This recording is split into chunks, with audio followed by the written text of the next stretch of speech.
Listen, I know that Ozempic, Wegovy, and GLP-1s are having quite a moment right now. They've been having one for a while. And I'm not going to say that there isn't a time, a place, and a circumstance where these medications are absolutely necessary. But I've got to be honest, a lot of people that I've been seeing get prescriptions for these medications don't actually need them. And usually the number one reason that I see for people going on these medications, besides the obvious of weight loss and those benefits, is that really heavy, intense internal food noise.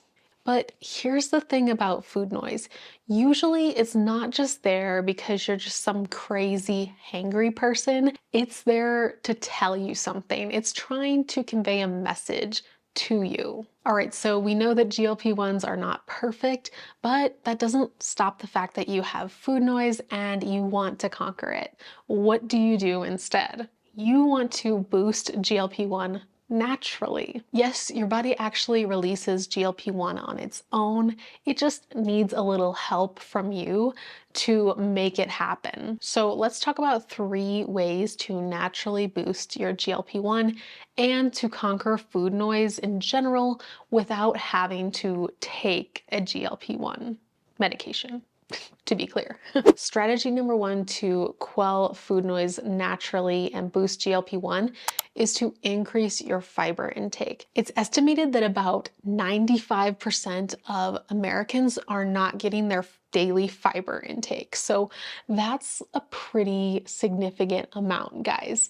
I have to say, I'm kind of surprised it's so high. I knew it was high, but 95% is quite a large amount. So the daily recommendation for fiber is about 25 to 35 grams per day. Usually women on the lower end and men on the higher end, just because of calorie intake differences and also heart health risk and stuff like that. Fiber helps keep you fuller longer by stabilizing your blood sugar levels. So when you eat the foods that have higher fiber, it slowly brings up your sugars and slowly brings them back down over like a longer period of time versus just spiking and dipping them. It also supports hunger hormones like ghrelin and leptin to recognize that you are full during a meal, so you're less likely to overeat when you have enough fiber in your day. A lot of people don't know where to start with fiber because they're like, okay, I'm realistically not going to be tracking it every single day, so how do I know if I'm getting enough fiber in? Usually what I like to do is like a really tiny math equation of total fiber, like what you want to have. Say it's 30 grams, and say you have 5 meals and snacks total a day. I would divide 30 by 5 and you get 6 grams. Is that right? I'm just not, I have pregnancy brain really bad, so even basic math is bad.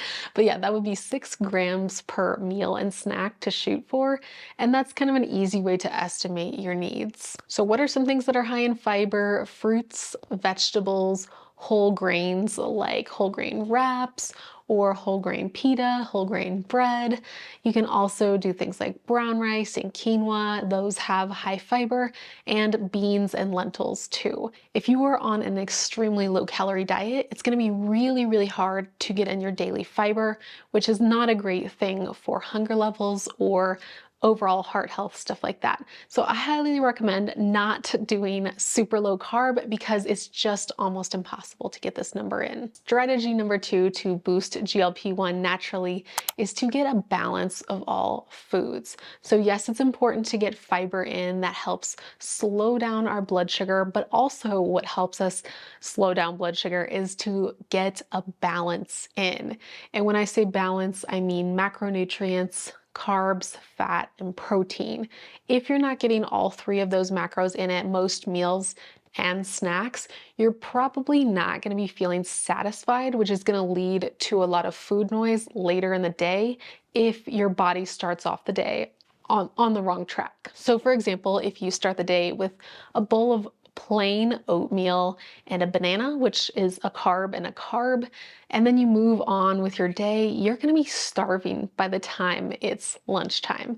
And you're probably not going to eat as balanced or as mindfully as you would if you had some protein oats in the morning. So protein powder mixed with your oats, mixed with some nuts and seeds for healthy fats, and maybe you have a little coffee with cream in it that adds a little extra fat to the mix. That's an example of how you can incorporate balance for something like breakfast, especially the first meal of the day. You really want to make sure that you are having all the macro groups so you're not just spiking your blood sugar first thing, because usually I find that people who spike their blood sugar early tend to have like a roller coaster all day long. At lunch and dinner, shoot for at least 20 grams of carbs at meals. I find that that's a pretty healthy number to shoot for to feel full and satisfied, so you're not just grazing all day long in between meals.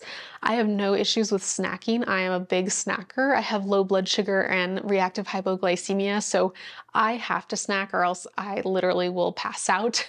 But I find that I just have to have those solid meals in between my snacks, or else I will literally snack like 10 to 12 times a day if you let me. Anyone else struggle with reactive hypoglycemia? Let me know in the comments below. I do have a couple videos on that, but probably more to come because it's such a interesting topic. Strategy number 3 to naturally boost GLP-1 and keep food noise at bay is to make sure that you are having mostly whole foods in your diet and leaving room for a small amount of minimally processed foods.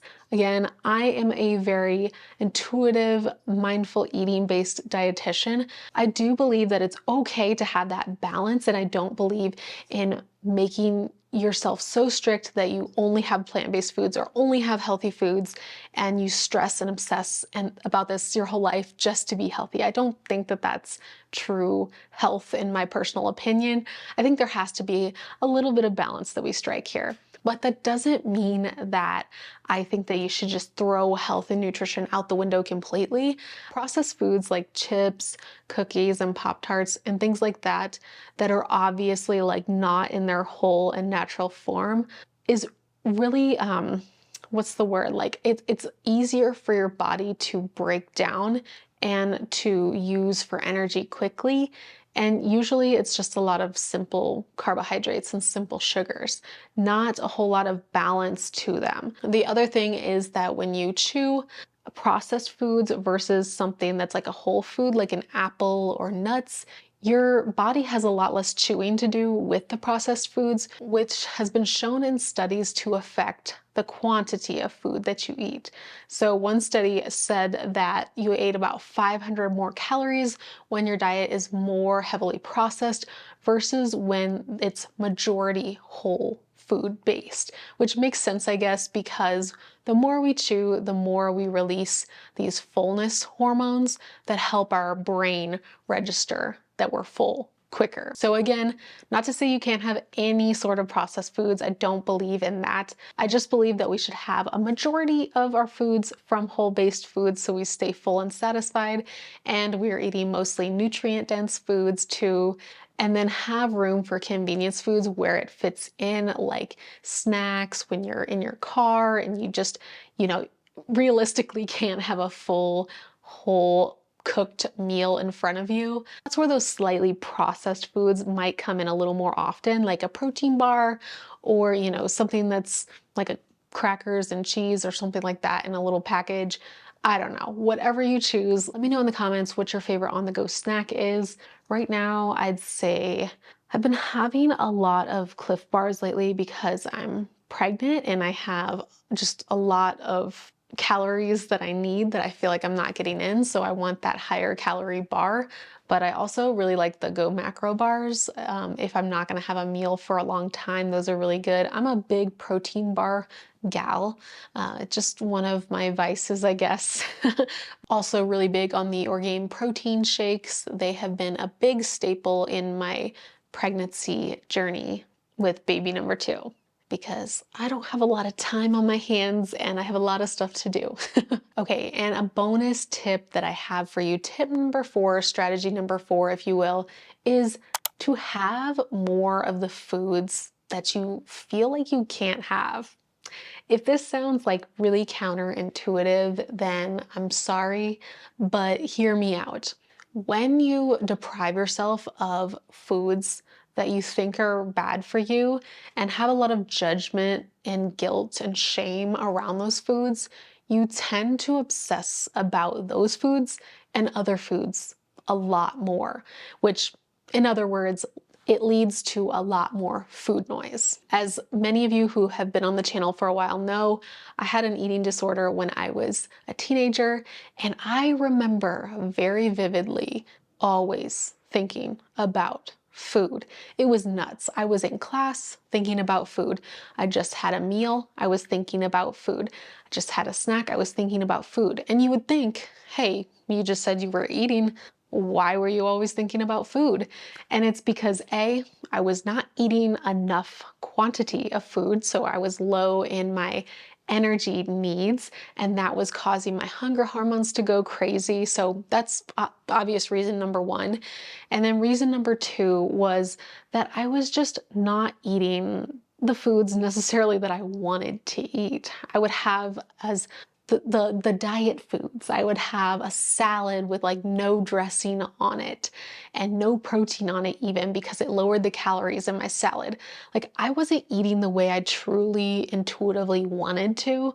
I was restricting myself. And I think that the energy needs part and the mental part were a little power duo that was just making me obsess and have so much food noise that I couldn't even think straight on a normal day. Even without a full-blown eating disorder, I still see normal people doing this, and I feel like it really actually hurts more than it helps. Again, I know it seems counterintuitive, but the more you start to slowly incorporate treat foods as like a normal part of that 80-20 balance in your diet, I think the less you'll actually eat of them.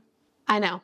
It seems weird, it seems counterintuitive, but you've got to trust me. Over time, your body starts to build that trust up and you really just don't go crazy with the foods that you once viewed as bad anymore over time. Yes, sometimes at first we can go overboard. I'm not saying that doesn't happen, but usually it just requires a little bit of that time and consistency for our body to see that like these foods are gonna come and go in our diet and we don't have to have that feast or famine mentality with the foods. We can just have them in the quantity that we want when we want them, and it tends to make us eat them less. If you enjoyed the tips in this video, make sure to check out my mindfulness and mindful eating training that's in the description below. I also have a video on the 7 types of hunger and how learning and knowing more about the types of hunger can help you reduce binge eating. So I'll leave that on the screen right here for you to check out next. Thank you so much for watching this video and for joining me on this channel today. It's time for me to hang out with Leo and build some blocks. Consider subscribing and I'll see you in the next video. Bye guys.